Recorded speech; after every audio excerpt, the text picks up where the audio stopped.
우리 에스라서를 지금 계속 강의하고 있죠. 4장에서는 재건의 삽을 든 유다 민족을 향해서 주변 민족들이 도전을 하고 또 시비를 일으켜서 결국 공사가 어떻게 되죠? 멈추어집니다. 중단이 됩니다. 그래서 지난주는 첫 번째 주제가 하나님의 선한 일에는 뭐가 있다? 어려움이 있다. 어려움이 있다. 그리고 사탄은 항상 그것을 어디로부터 공격하죠? 우리를 감정선을 건드려요. 그래서 낙심케 만들고 좌절하게 만들고 힘을 빼죠. 거기에 여러분들이 흔들리거나 넘어가서는 안 돼요. 그래서 공사가 무려 이제 학자들마다 좀 견해가 다르긴 해도 14년에서 20년 가까이 중단이 돼요. 그러니까 이게 뭐 1, 2년 몇 달 중단된 게 아니에요. 꽤 오랜 시간이 중단이 돼요. 근데 오늘 말씀의 제목이 뭡니까? 다시 시작하자. 다시 시작하자. 표현은 우리의 의지를 진흥시키고 또 우리의 결단을 촉구하는 것처럼 제목이 잡혀 있지만 사실 인간에게는 죄송하게도 어떤 때는 다시 시작하고 싶은 마음도 일어나지 않을 때가 있습니까? 없습니까? 많죠. 다시 의지를 일으키고 다시 불꽃을 지피우고 다시 일어나고 싶은 마음이 그 마음조차 없을 때 어떡할까요? 그래서 성경의 모든 부흥의 언저리에는 인간이 주도해서 다시 시작한 부흥이 없어요. 여러분 대표적으로 창세기 35장에 보면 그 34장까지 야곱의 가정은 만신창이가 됩니다. 딸 디나의 사건을 통해서 피비린내 나는 복수국이 벌어지고 아버지 야곱은 딸의 그 위경과는 안중에도 없고 다 이건 나를 해롭게 하는 일이로다. 자기 본위주의적 고백을 토해내죠. 이렇게 야곱의 가족은 만신창이가 되는데 그를 다시 일으킨 분이 누굽니까? 하나님이에요. 우리 창세기 35장을 좀 볼까요? 창세기 35장 자막으로 좀 볼 텐데 좀 띄워주세요. 하나님이 야곱에게 이르시되 일어나. 자, 누가 일으키세요? 예, 하나님이. 모든 참된 부흥의 주역은 인간이 주도했던 적이 없어요. 하나님이 야곱에게 이르시되 일어나 베델로 올라가라. 이 베델은 야곱이 도망길에 하나님의 무엇이 임했던 장소입니까? 언약. 하나님의 약속이 임했던 장소예요. 결국 뭘 상기시키는 거죠? 하나님의 약속을 상기시키는 거예요. 거기 거주하며 네가 네 형 에서의 낯을 피하여 도망하던 때 네게 나타났던 하나님께 거기서 제단을 쌓으라 하신지라. 거기서 야곱이 22년 전 제단을 쌓잖아요. 나로 하여금 이곳에 돌아오게 하시면 내가 어쩌고 저쩌고 저쩌고 자기 결심을 얘기하죠. 다음 절 볼까요? 2절 시작. 야곱이 이에 자기 집안 사람과 자기와 함께한 모든 자에게 이르되 너희 중에 있는 이방 신상들을 버리고 자신을 정결하게 하고 너희들의 의복을 바꾸어 입으라. 3절 우리가 일어나 베델로 올라가자. 내 환난 날에 내게 응답하시며 내가 가는 길에서 나와 함께 하신 하나님께 내가 거기서 제단을 쌓으려 하노라 하매. 다음 절 시작.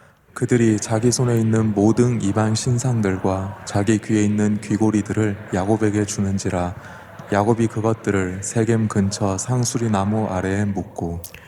4절을 유심히 읽어보면 야곱의 가정의 영적인 실상이 그대로 폭로가 돼요.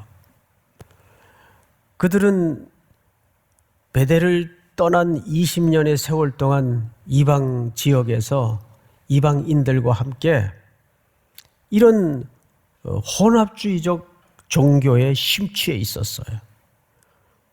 야곱의 집에 이방 신상들과 자기 귀에 있는 귀고리들을, 이거 전부 우상 숭배와 관련된 물품들이거든요. 야곱에게 주는지라. 이 누굽니까? 야곱 사람들이에요. 야곱이 그것들을 세겜 근처 상수리 나무 아래 어떻게 했어요?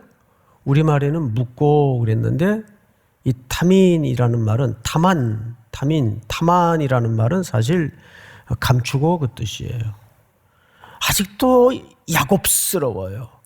그 마지막까지 저 밑바닥에 좀 그래도 이렇게 꿍쳐놓고 싶은, 마지막까지 그 털어내지 못하는 그거를 여기다 그냥 다 포기하고 묻었다는 얘기가 아니라 감추었다 그 말이에요. 정확한 번역은 감추고 다만. 근데 하나님께서 인간을 등을 밀어 붙이는데도 야곱은 그 끈질긴 속내를 감추어요. 자, 우리는 오늘 이 에스라서 5장으로 넘어가면서 하나님이 이 중단되었던 공사를 어떻게 다시 재개시키는가 한번 보도록 하십시다. 자, 5장 1절을 보세요. 선지자들 곧 선지자 학개와 이또의 손자 누구죠? 예. 자, 앞을 잠깐 보실까요? 학개 선지자는 여러분들이 워낙 잘 알고 계실 거고, 학개 선지자가 학개서를 통해서 계속 강조했던 게 성전 재건의 촉구를 강조하잖아요. 그리고 그 학개서를 들여다보면 뜻밖에도 이 성전 공사 중단이 왜 중단되게 되었는가에 대한 유다인들의 그 속내를 드러냅니다. 아주 요즘 말로 뼈 때리는 이야기를 해요. 그 부분을 우리가 볼 텐데, 또 한 선지자가 누구죠? 스가랴예요. 여러분, 스가랴 선지자는 이사야와 함께 예수 그리스도의 성전 되심을 가장 직선적으로 예언한 선지자가 스가랴입니다. 그런데 하나님께서 성전 재건의 역사를 위해서 먼저 누구를 일으키세요? 하나님의 말씀의 사람을 일으키세요.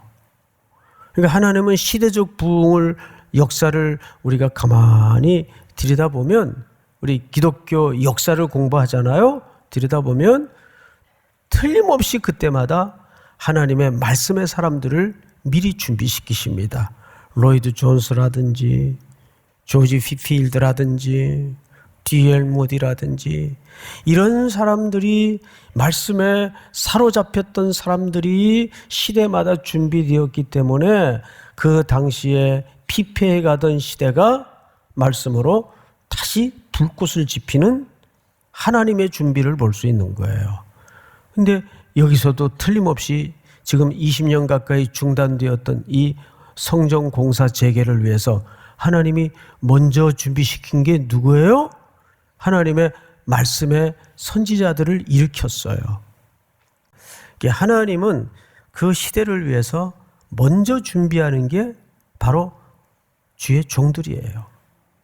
좋은 말씀에 잡힌 종들을 준비해서 그 시대를 일으킵니다. 결국 이것도 누가 주도하시는 거죠? 예, 하나님이 여러분들을 통해서 주도하시는 거예요. 예? 여러분들이 하나님 앞에 드린 헌금이 그렇게 사람을 길러내고 사람을 양육하는 데 쓰임 받는다면 건물 몇 개 짓는 것도 의미가 있지만 그 못지않게 소중한 의미가 있지 않겠어요? 자, 이렇게 준비된 사람들이 결국 유다 백성들에게 하나님의 말씀을 전하기 시작합니다. 1절을 잘 보세요. 선지자들 곧 선지자 학개와 이또의 손자 스가랴가 이스라엘의 하나님의 이름으로 유다와 예루살렘에 거주하는 유다 사람들에게 뭘 했다고 되어 있어요? 예언을 했다. 예언을 했어요. 자, 그런데 예언이라는 말은 단순히 미래에 일어날 일에 대한 것도 물론 내포하지만 이 말은 하나님의 말씀을, 하나님의 이름을 대신해서 전한다, 이런 뜻이에요. 근데 여기에 좀 아쉬운 게 뭐냐 하면 우리말 성경에는 번역상 하나 좀 생략된 게 있어요. 제가 볼 때는 아주 중요한데 번역상 하나 생략이 됐어요. 그래서 공동 번역 성경을 좀 볼 텐데 5장 1절을 한번 띄워주세요. 떴네요. 그때에 예언자 학개와 이또의 아들 예언자 지가리야가 유다와 예루살렘에 있는 유다인들에게 이스라엘을 어떻게 하시는? 이 부분이 생략됐어요, 사실은. 이스라엘을 어떻게 하시는? 거느리시는. 저는 이 표현이 어쩌면 이 전체 공사 재개에 대한 가장 중요한 근거고 이유라고 봅니다. 우리 찬송가 390장에 보면 이런 가사가 있어요. 제가 그 가사만 좀 하나 읽어드릴게요. 이번 주 내내 말씀 준비하면서 이 가사가 입에 뱅뱅 돌더라고요. 예수가 거느리시니 즐겁고 평안하구나. 주야에 자고 깨는 곳 예수가 거느리시네. 다 같이 주날 항상 돌보시고 날 친히 거느리시네. 주날 항상 돌보시고 날 친히 거느리시네. 할렐루야. 주님이 거느리시는 거예요. 믿습니까? 여러분, 우리 하나님은 여러분들을 거느린다는 말은 돌봐주신다는 얘기예요. 중단될 때도 거느려 주셨고 다시 시작할 때도 그분이 거느리심으로 공사가 재개가 되는 겁니다. 믿습니까? 예. 오늘 여러분들이, 저는 아까 일부 우리 기도드린 집사님 기도 속에 그냥 너무 찡하면서 은혜를 받았어요. 사실 폼나게 살진 못했지만 전 내 얘기하는데 저도 한 주간 동안 폼나게 못 살았거든요. 온갖 진상을 다 부리고 참을 때 참지 못하고 그랬어요. 우린 폼나게 살고 싶은데 폼나게 사라지질 않아요. 그렇지만 그 가운데에서도 어떻게 해요? 우리를 거느려 주세요. 믿습니까? 예, 거느리시는 주님. 거기에 우리의 다시 시작의 이유가 있고 근거가 있음을 믿으시기 바랍니다. 자, 우리 성경을 다시 보십시다. 2절을 보시면 2절 한번 같이 읽읍시다. 2절 시작. 이에 스알리엘의 아들 수룹바벨과 요사닥의 아들 예수아가 일어나 예루살렘에 있던 하나님의 성전을 다시 건축하기 시작하매 하나님의 선지자들이 함께 있어 그들을 돕더니. 자, 여기서도 하나님의 선지자들이 함께 있어 그들을 도왔다라는 말은 아니 선지자들이 삽 들고 곡괭이 들고 같이 일했다는 그럴 수도 있겠죠. 예, 그런데 여기선 그런 의미보다는 그들이 공사를 다시 재개하니 얼마나 불안하고 또 방해가 있으면 어떡하나. 근데 결국 방해가 있어요. 이제 나중에 보면 지난주에도 말씀을 드렸죠. 하나님의 선한 일이 시작이 되면 사탄은 반드시 역사한다. 그들도 같이 부흥회를 한단 말이에요. 그와 같이 그럴 때마다 뭐가 필요해요? 우리가 말씀을 듣는 게 필요하단 말이죠. 그러니까 어떤 무슨 무브먼트, 이게 중요한 게 아니에요. 어떤 작전을 짜고 전략을 짜고 경영학적으로 이런 요소들이 없을 수는 없겠지만 그게 절대적인 조건이 될 수는 없어요. 우리 성도들의 삶의 리스타트의 가장 기초는 하나님의 말씀을 듣는 거예요.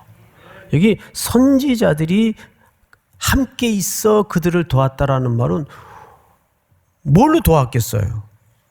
지칠 때마다 언약을 기억시켜주고 하나님이 약속하신 말씀으로 힘을 주고, 믿습니까? 그래서 새로운 시작은 첫째, 하나님이 주도하시고, 둘째, 뭘 들어야 돼요? 하나님의 말씀을 들어야 돼요. 왜냐하면 이들이 공사를 중단했던 진짜 이유가 뭔지 아세요? 방해가 있어서요? 예, 외견상으로 또 표피적으로는 주변 국가에 방해가 있어서 중단되었던 것이 팩트적으로 맞아요. 그런데 학개 선지자가 기가 막힌 얘기를 해요. 학개서 1장 1, 2절을 한번 띄워주실까요?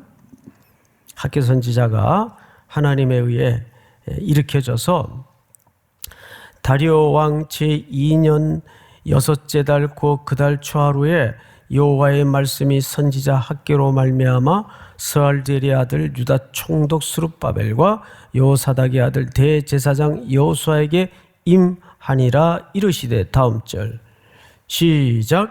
만군의 여호와가 이같이 말하여 이르노라. 이 백성이 말하기를 여호와의 전을 건축할 시기가 이르지 아니하였다 하느니라. 이게 무슨 얘기냐 하면, 이봐 이거 안 되겠어. 이렇게 주변 국가에서 이렇게 뭐 동네에서도 뭐라 그러고 시끄러우니까 아직 때가 아니야. 이게 뭐죠? 신학적 합리화예요. 다 우리는 그때 뭐라고 핑계를 하냐면 하나님의 때가 아닌 것 같아. 그렇게 얘기할 수 있죠. 이게 신학화 작업이에요. 역사적으로 이런 사례가 어마어마하게 많습니다. 저 아프리카에서 노예들을 붙잡아다가 그 바이블 벨트라는 미국의 동남부 지역에 청교도들이 노예 상인들에게 노예를 헐값에 사서 종으로 부렸어요.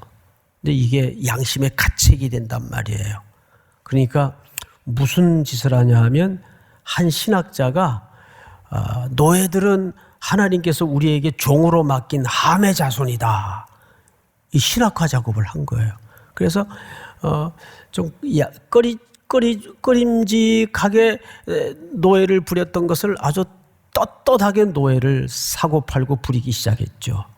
이게 실제 역사예요. 그러니까 이런 거죠. 예를 들면 얼마나 끔찍한 무서운 인간의 죄와 속성이 이 속에 감춰져 있나요? 자, 다음 절을 한번 볼까요? 여호와의 말씀이 선지자 학개에게 임하여 이르시되, 이 성전이 황폐하였거늘 너희가 이때에 판벽한 집에 거주하는 것이 옳으냐? 여기 판벽한 집이라는 말은 성전은 완전히 무너져 있는데 너희 집 대리석으로 짓고 금은보석으로 꾸미기에 바쁘냐? 그 질책을 하는 거예요. 자, 여기서 유대인들이 진짜 공사를 중단했던 속내가 들통이 납니다. 다음 절을 한번 볼까요? 자, 학개서를 계속 좀 띄워주세요. 준비된 것은, 너희는 산에 올라가서 나무를 가져다가 성전을 건축하라. 그리하면 내가 그곳으로 말미암아 기뻐하고 또 영광을 얻으리라. 여호와가 말하였느니라. 다음 절 다 같이 시작. 너희가 많은 것을 바랐으나 도리어 적었고 너희가 그것을 집으로 가져갔으나 내가 불어버렸느니라. 나 만군의 여호와가 말하노라. 이것이 무슨 까닭이냐? 내 집은 황폐하였으되 너희는 각각 자기의 집을 짓기 위하여 빨랐음이라. 네, 여러분, 이 학개 선지자의 20여 년 만에 재개되는 성전 공사를 촉구하면서 그 유다인들 속에 감추어뒀던 죄를 드러냅니다. 뭐 주변 국가가 방해해서 중단했다고? 아닌데. 근데 이건 감추고 싶었던 거예요. 그들은 주변 국가가 방해하니까 이건 아직 때가 아니야. 그러면서 무엇이기에 바빴죠? 자기들 삶을 영위하기에 사실은 즐거워하고 바빴던 겁니다. 그런데 구절을 보니까 그래서 너희가 많은 것을 바랐고 결과는 도리어 적었고 너희가 그것을 집으로 가져갔으나 내가 어떻게 했어요? 그래서 뭐 잘 먹고 잘 살게 된 것도 아니에요. 남는 것도 없이 하나님이 불면 어쩌겠어요, 피조물이. 아무것도 남는 게 없더라고요. 그래봐야. 이것이 사실상 유다인들이 공사를 진짜 중단하게 되었던 속내예요. 믿습니까? 이걸 20여 년 만에 학계 선지자가 하나님의 손에 붙들려서 다시 촉구하며 그들의 감추고 싶었던 속내를 들통을 내는 거죠. 오늘 이 말씀이 우리가 주의 일을 하는데 혹 이런 합리화적인 심령의 요소는 없는가를 돌아봤으면 좋겠어요. 여러분, 주님이 거느리십니다. 항상 내 모든 삶의 자리에는 예배이든 삶이든 하나님이 첫 자리에서 우리를 거느리시는 분이심을 기억하고 오늘도 이 말씀 붙들고 우리의 리스타트는 누가 준비하신다? 하나님이 주권적으로 준비하신다. 그리고 그것은 뭘 들음으로 시작이 됩니까? 하나님의 말씀을 들음으로 시작이 되는 거예요. 오늘 이 말씀이 또 한 주를 살아낼 우리 성도들에게 큰 용기와 담력으로 일어나는 은혜가 있기를 주의 이름으로 축원하고 축복합니다.